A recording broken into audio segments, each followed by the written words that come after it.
All right, let's get another perspective from on the ground. Let's bring in independent journalist Nick Shirley, who's been out there in front of that ICE facility many, many nights. Nick, thank you for being with us. And I wanted to start off this segment with something that I think is going to shock a lot of our viewers. I watched this on social media the other day. This is you being confronted by an agitator out in front of that ICE building who threatens you with violence. Listen here. What are you doing? Why are you so mad? I didn't do anything. You did. What did I do? Walk. I haven't done anything. Walk. Do not come back. Watch out. You come back, I'm gonna smoke you, dude. Really? Yes, really. I'm Why? gonna smash that camera. You have DHS watching you right there, lasered on you. You have a sniper lasered on you right now. I don't give a So he said that he is going to smoke you if you don't get out of there. And then it looked like DHS snipers came to your rescue. They zeroed in on him and lit him up with one of their lasers. That's what eventually got him to back down. But for people who say that there's not violence going on in front of these facilities, what do you say? It's a complete lie. There's lots of violence going on. That's just one of the many threats I got that night. And when I was walking back to my car, another person pulled out their gun and threatened me, saying, "You want to be Kirk Jr.?" I mean, these people are very dangerous, and they're unhinged. Just the other night, a woman got beat up. She got punched in the face out there, and you're seeing it. These people they think they can get away with anything. They've been out there for over 100 days, yelling, screaming, terrorizing, and the police are nowhere to be seen, and the ICE and the ICE are all on their own out there. Yeah, you know, we heard that ERO officer that Bill Melugin was talking to a moment ago saying that Portland police aren't responding. I don't know if this is the woman to whom you were referring just a moment ago, but another reporter was out there, and she says that she got assaulted. Listen to her story. Last night, I got assaulted, and I immediately ran to a Portland police officer, hunted down the suspect, chased her through the streets. Portland police refused to come in and make an arrest. Imagine my anger when I go online after doing all of that about an hour ago, and I see Portland police put out a bolo asking for the public's help in identifying my assault suspect. So she says that she had the person in her sights, but the Portland police wouldn't respond. But later on, they said, "Oh, help us find this person." Is that typical of what you're seeing there? Yeah, the police are not intervening to help the people out there.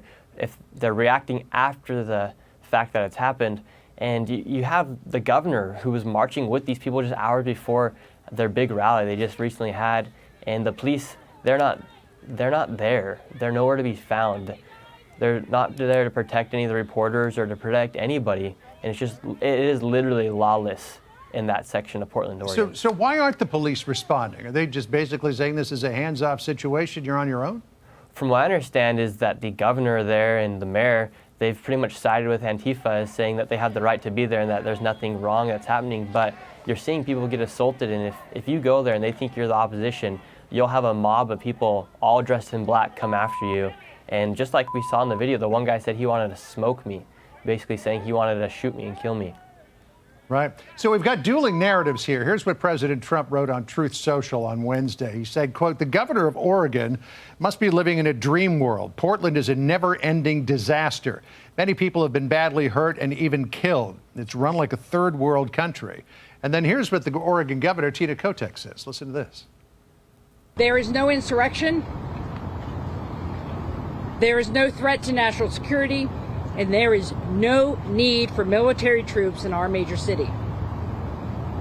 Military service members should be dedicated to real emergencies. They are not needed here." So out of those two narratives, who's right? Yeah, President Trump's right in saying that there is lawlessness there, and she's lying. The governor is. You just see the videos that you're seeing here on the screen. She's completely lying about what's happening. And yeah, maybe there's parts of Portland that are safe, but you have a major issue going on, and you have residents that are living in those apartment buildings right next door that have been pleading for help, and the police are nowhere to be found, and these Antifa members are living there. I don't know how they're making money, because they've been out there for over 100 days, and it's just simple. There needs to be some sort of police presence there, but they will not even send the police there. Well, you've been out there for a long time doing your diligent reporting. Have you gotten any idea in terms of how these Antifa people are supporting themselves, that they're being funded, as President Trump is suggesting they are? I have no idea, because one of these protesters even asked me, she asked if I was a protester, and I said, yeah, sure. She's like, well, we got ribs over there if you want to go eat some. So I don't know how these people are getting their food. there's apparently an apartment that's next door where they have these weird parties where they do all sort of adult activities. It's very strange what's happening. I don't know if it's a need for an investigation or if that's what you call it, but somebody needs to take a good look and start interviewing these people. A lot of citizen journalists have figured out who's in control there, and they could launch a full investigation and really get down to the root cause of what's happening just based off of what some journalists have done.